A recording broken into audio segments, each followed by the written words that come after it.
Hey everybody, it's Ron from Pick Dawgz. This is Ron's Rundown. We're going to go over the MLB games scheduled for Tuesday, July 30th, 2024. And if you like what you see, make sure to give this video a big thumbs up and subscribe to our channel. Don't forget to put your baseball picks in the comments section below. And if you're looking for my best bets, you can find those at the premium picks tab at pickdawgz.com. I got my rundown best bet in the MLB, as well as my yearly package, all sports yearly package, which is under our Christmas and July sale right now, the lowest price of the year. Only a couple days left to take advantage of that, so you can check it out at Pick Dawgz Premium. Alrighty, here we go. Here are the games for Tuesday in Major League Baseball.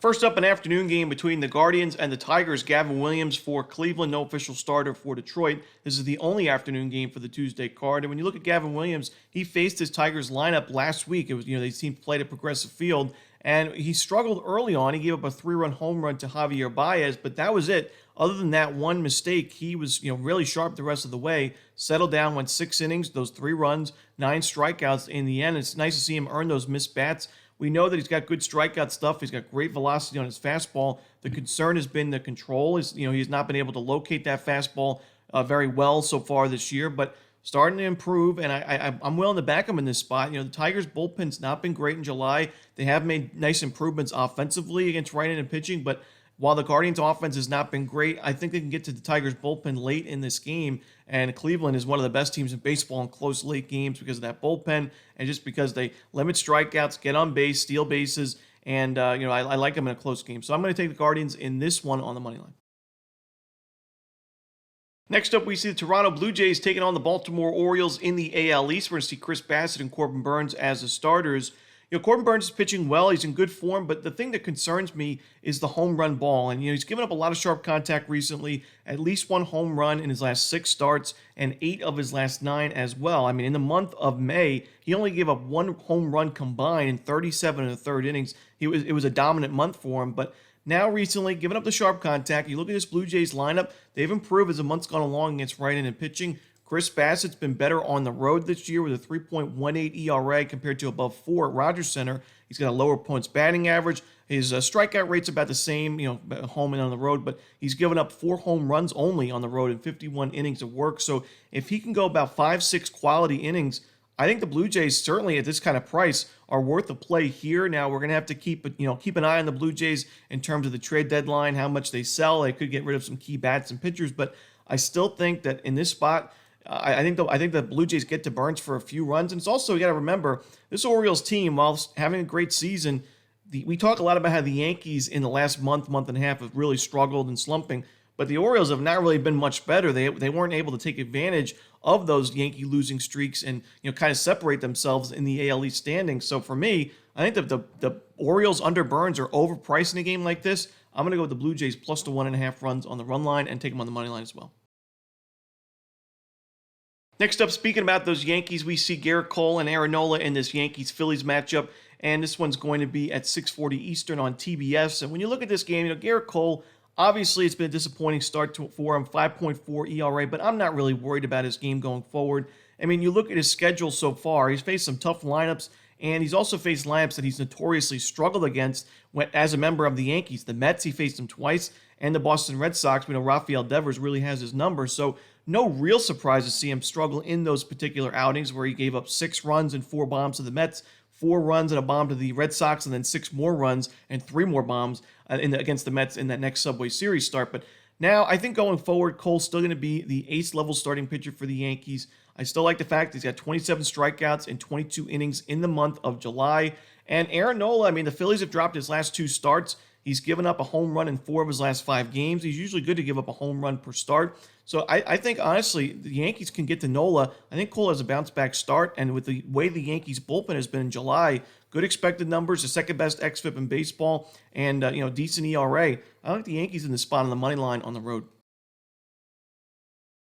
Next up, the Battle of Florida, the Marlins and the Rays. We see Edward Cabrera and Jeffrey Springs making his season debut for Tampa Bay. Now, the Rays have already dealt quite a few of their starting pitchers at the deadline. They've also lost a few of those starting pitchers to injury recently. Shane McClanahan's still, of course, injured. Shane Bostic got back from injury, but Springs was somebody that was pitching really well last year. In 2023, he had a .56 ERA in his first 16 innings, and then you go back to 2022, had a 2.46 ERA in 135 innings. So he was, really one of the better starters in this Rays rotation. Suffered the unfortunate injury, but he's back here. He pitched well in his rehab starts in the minor leagues in terms of the per nines. The ERA wasn't the best, but strikeouts were exactly where they need to be. The control was there. And I think this is a good spot for him. The Marlins have improved their game, but against left-handed pitching, not so much in the month of July.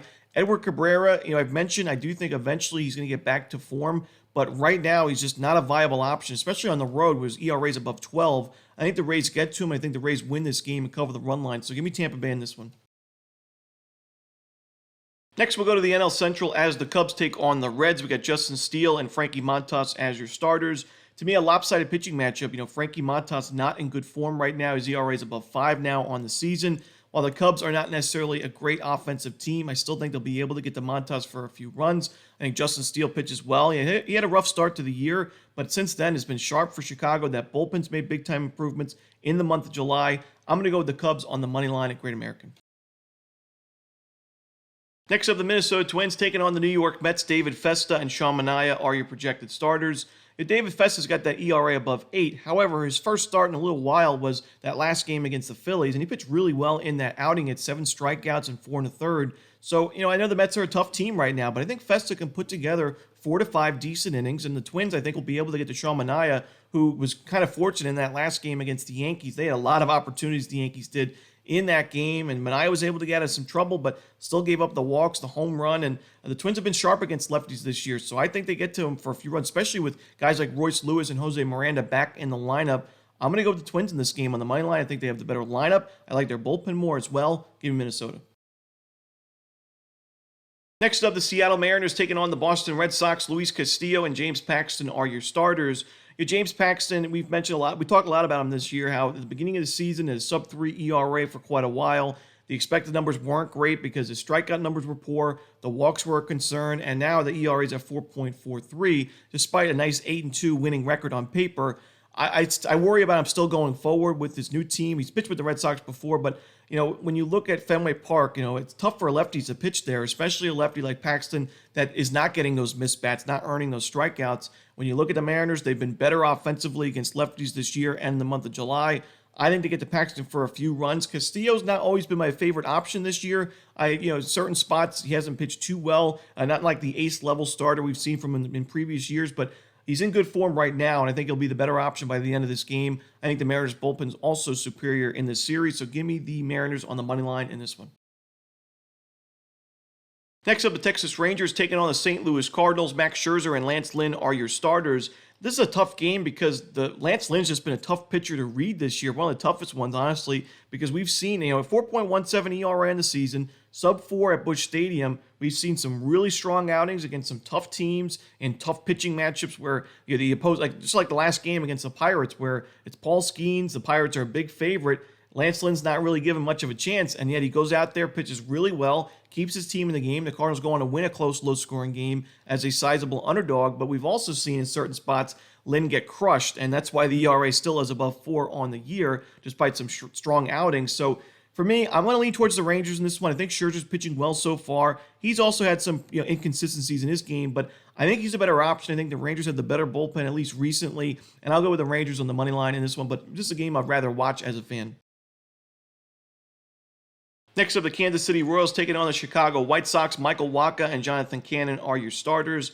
Wacha pitched really well against these White Sox last week. He didn't pitch too well in his most recent outing against Arizona, but I think he bounces back, pitches well against the weakest lineup in baseball right now against right-handed pitching in July. They're dead last in team OPS, dead last in isolated power as well. Cannon has been honestly better than expected recently, but I think KC does enough offensively early in this game and against this White Sox bullpen to win this game and cover the run line. Not really a ton of value in this one. KC's a big favorite, but I'll go with the Royals on the run line. Next up, the Pittsburgh Pirates taking on the Houston Astros. Martin Perez and Hunter Brown are your starters.